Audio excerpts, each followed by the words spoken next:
We all seek permanence, a foundation, a bedrock. For John Allister, that foundation was his wife, Sarah. He was the calm, she was the current. He was the spreadsheet, she was the headline. Their love was an unbreakable promise. This is the chronicle of that promise, broken by betrayal, rebuilt by a terrifying competence, and redeemed through the cold, surgical destruction of those who committed the theft. Act 1. The anchor and the unraveling, the life before. Their life in Providence was a masterpiece of domestic quietude. John, meticulous in his role as a financial analyst, found peace in predictability. Sarah, however, found no peace. Her investigation into Mark Vance, the ruthless developer and de facto ruler of the local economy, had become an obsession. Mark was not merely corrupt, he was psychopathic, using his relationship with John's sister Eleanor to launder his power into social legitimacy. One cold Thursday, Sarah returned, trembling not from cold but from adrenaline.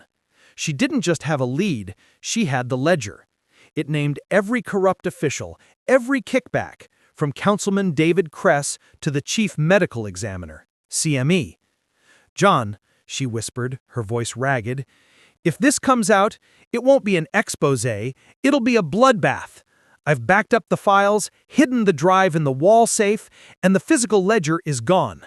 Don't worry about it. Just promise me this. If I disappear, you find this key." She pressed a small, worn, antique silver key into his hand, a key he never forgot. That same night, Eleanor, fueled by ambition and wine, was arguing with Mark. She was tired of the slow climb. Mark, recognizing Sarah's silence was the only thing preventing a federal indictment, snapped. Eleanor, ever the pragmatist, offered the fatal solution. "Use John's trust. Get in. Frame the death. He'll go mad, but he'll be harmlessly grieving. Sarah will be yours to control." The abduction was brutal but brief. Mark found Sarah, not the ledger. In the ensuing struggle, a lamp shattered. Mark didn't panic, he executed. He called Eleanor, who arrived within an hour to supervise the cleanup. They left no forensic evidence, only a staged scene of forced entry that looked suspiciously sloppy. A distraction designed to make the police assume a random break-in gone wrong. Act 2. The 5-year transformation. The weapon. The cover-up was perfected by the CME, who created the illusion of death using a discarded corpse, dental falsification, and a manufactured DNA match using Sarah's old hairbrush. It was a psychological masterpiece of cruelty.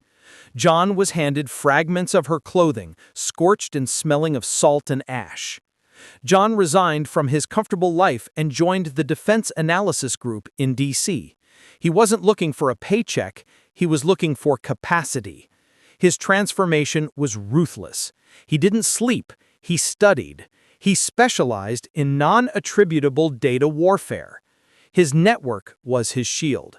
He befriended Dr. Elias Vance, no relation to Mark, nicknamed the Oracle, a retired NSA mathematician.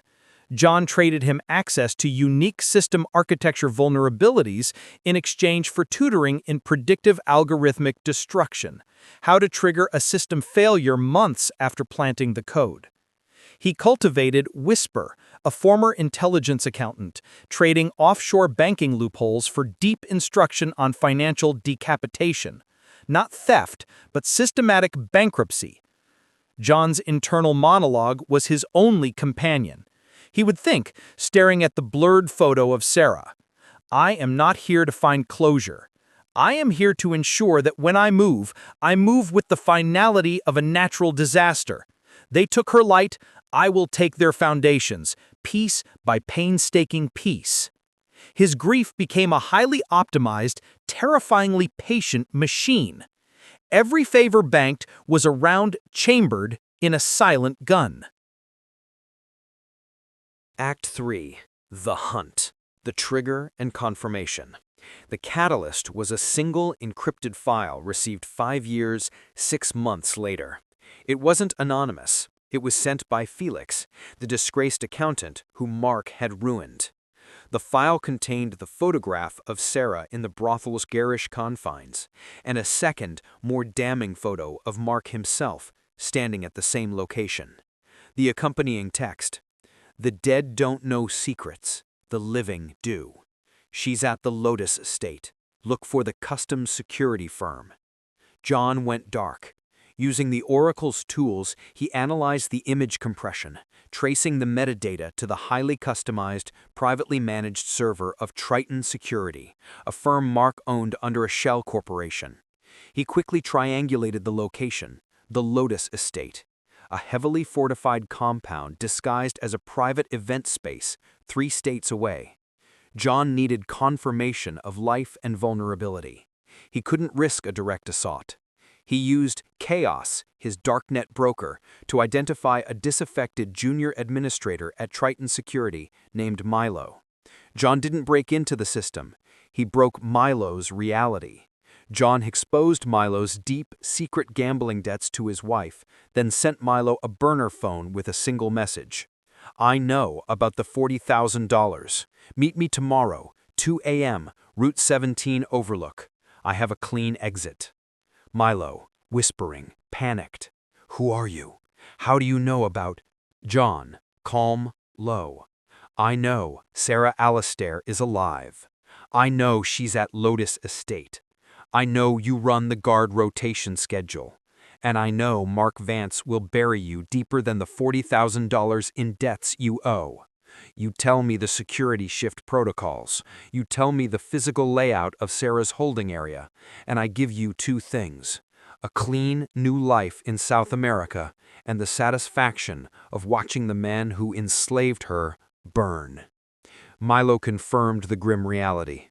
Sarah was isolated, used for emotional blackmail, and kept as a living asset. The security was tightest around her room, secured by 3 layers of code changed weekly. John had everything he needed. The hunt was done. The destruction was imminent. Act 4. The Execution. The 5 points of collapse. John's strategic objective was to ensure the collapse was comprehensive, multi-jurisdictional, and traceable only back to the target's own failings. Mission 1. The CNE. The Fall of the Falsifier. John began by triggering the CME's demise. He didn't just expose the Mark Vance bribe. He used the Oracle's code to slowly, subtly corrupt the entire historical case database, revealing patterns of falsified evidence in dozens of older cases. The corruption wasn't a single bribe. It was an endemic, long-running crime spree. The federal grand jury prosecutor, overwhelmed by the cascading evidence, had no choice but to indict the CME on RICO charges and decades of evidence tampering. The CME's foundation was seized, his career erased, and he was forced into immediate, irreversible plea negotiations, his testimony against Mark, now unavoidable. Mission 2. Councilman Kress. The Humiliation. The destruction of Councilman Kress was swift and public. John used his media contacts to release a meticulously edited, deeply humiliating package.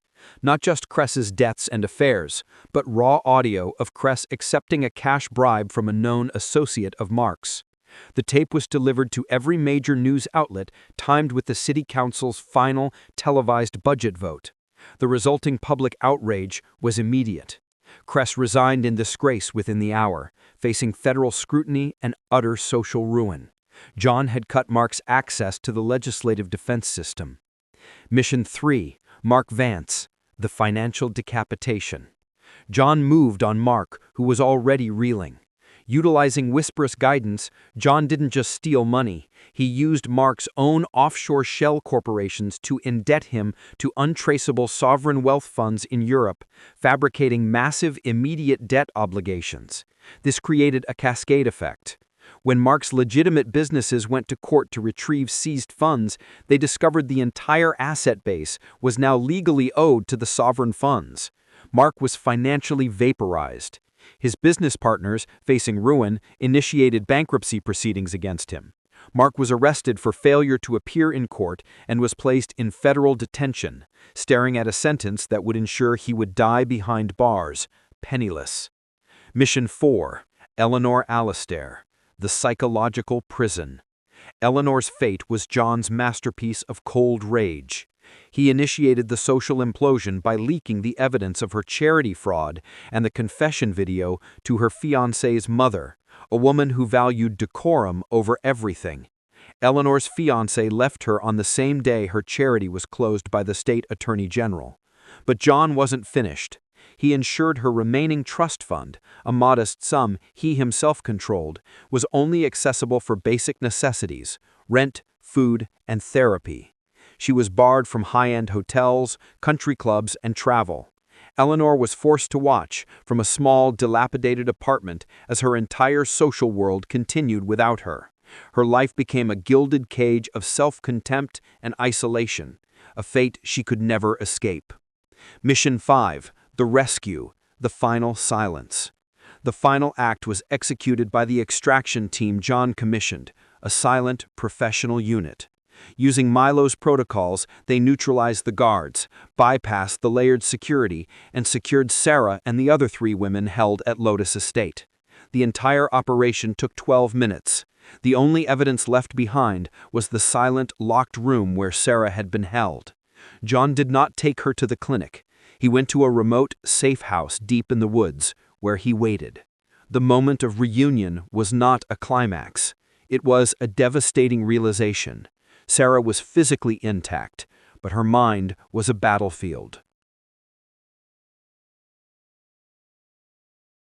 Act 5. The Aftermath, the Rebuilding of Trust. John had saved her, but he had not retrieved the woman he married. Sarah suffered from severe CPTSD. She could not bear walls, sudden noises, or direct questions. Their move to the remote, isolated lighthouse keeper's cottage on the furthest coast was permanent. For the next 3 years, John spoke only in small sentences.